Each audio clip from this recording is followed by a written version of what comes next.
I's Frank Menefee of Opelika, and I'm 84 years old and still healthy. Kids was brought up right in them days, but don't have no such now, 'cause dey switch was one of the best medicines ever made. I was born in Alabama. My mother and father was Susan and Monroe Menefee. They had 6 other children: Patsy, Sally, Lula, Mary, Melvina, and Fillmore. Susan Menefee come from Jefferson County, and Monroe from Gold Hill, Alabama, and belonged to Willis Menefee near Robinson's Mill. My mother's father and mother's was Milton and Patsy Footman, what come from Meridian, Mississippi, and they paid $35,000 for them. I's never seed inside a jail, never paid a nickel in council, ain't never gwine to steal nothing what don't belong to me, and ain't never used a cuss word in my life. I always tried to do what was right, and I plowed every day us could. Us cooked on them great big fireplaces 'bout 6 feet wide and 2 and 3 feet deep, with pots and kettles hanging over hickory and oak fires. Nobody better not spit in that fireplace either. Sure never was better eating collards than that. All the children had a tin plate and a tin cup with buttermilk in it. I was what they called a shirt-tail fella. Had long shirt dresses of Onneberg dyed with red mud and cinnamon bark. In winter, they doubled the Onneberg to be warmer. My daddy was a shoemaker. He made them outer cow hides and even left a hair on them sometimes. Other times he cleaned them in the wash pot to get the hair off him. Us had good Marsa and Misters, if you worked and haved yourself. They was Marsa Willis and Miss Hannah Menefee. They just had 2 children, Willis and Willie. Willie weighed 200 pounds when he was very young, too. The big house stood in an oak grove with one big oak tree right by it. Mr. Sadler, the overseer, was good, too, but you sure had to work. He got a great-grandson, Sam Sadler, living now in Waverly, Alabama. The poor white folks round there used to help us work. I remembers our carriage driver's name, but us had one that drove misters about, and the carriage house was close to the big house. Marsa had 700 or 800 acres of plantation, and I just don't know the number of slaves he did have. They got us up by daylight and blowed a cockle shell to get us niggers up. If you didn't work, they tended to you. They slashed one nigger, and he died next week. Us plowed 'twell dark, and lots of times all night long with a lantern tied to front and back of the plows. We was picking cotton all night long, too. They ready to make that wagon to the gin by 3 or 4 o'clock in the morning.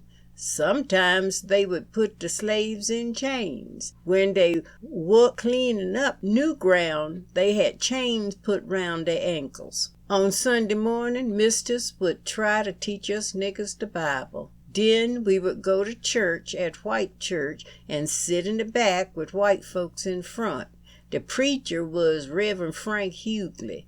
That Sunday morning, breakfast sure was good to us niggers. Us had meat, sugar, lard, and butter. I used to love to hear them sing, "When my soul be resting in the presence of the Lord, I'll be satisfied." I was baptized at 11 o'clock by Dave Hill, and I sure was happy.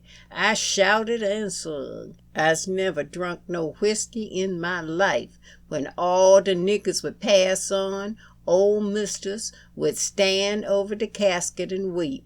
Us would pull off our hats, and Marster was nice as he could be, too.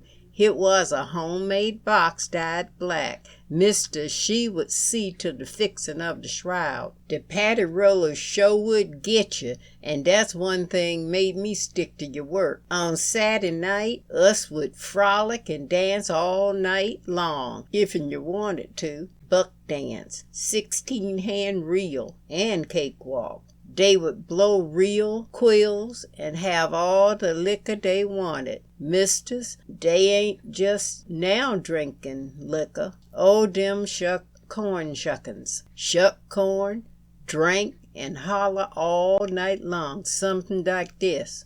Dark clouds rising like gwine to rain, nothing but a black gal coming on the lane. Nigger stole a pumpkin and started out of town. Nigger hit the thunder, Lord, and throwed that pumpkin down. Misters, I don't want to tell you no more of that. When us niggers married, they didn't have no preacher. We just jumped over the broom and went on and lived together. If a gal went wrong, they beat her until nearly to death. If you moved the place when you married, the other massa had to buy you.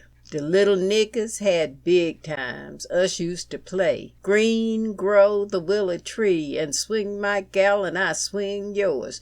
Green grow the willow tree. They used to scare up us niggers 'bout rawhead and bloody bones, gwine to catch us that was so scared, but if'n you didn't mind 'em. But I ain't never seed no believed in ghostes.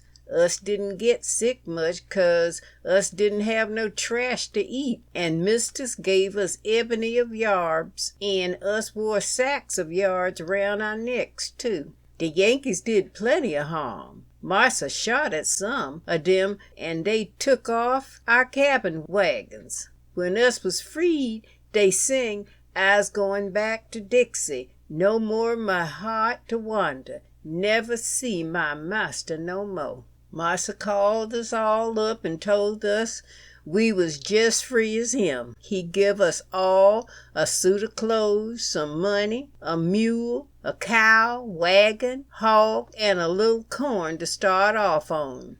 Us moved to Dr. Lawrence Smith's near Lafayette, Alabama. Later years I married Jane Drake at the cafe in Opelika, Alabama, and by the judge at 12 o'clock. She died, then I married Phoebe Ethan Drake. Some says the church can't save you, but I sure feel safer in it, and I joined 'cause I wanted to be better than I was and try to be saved.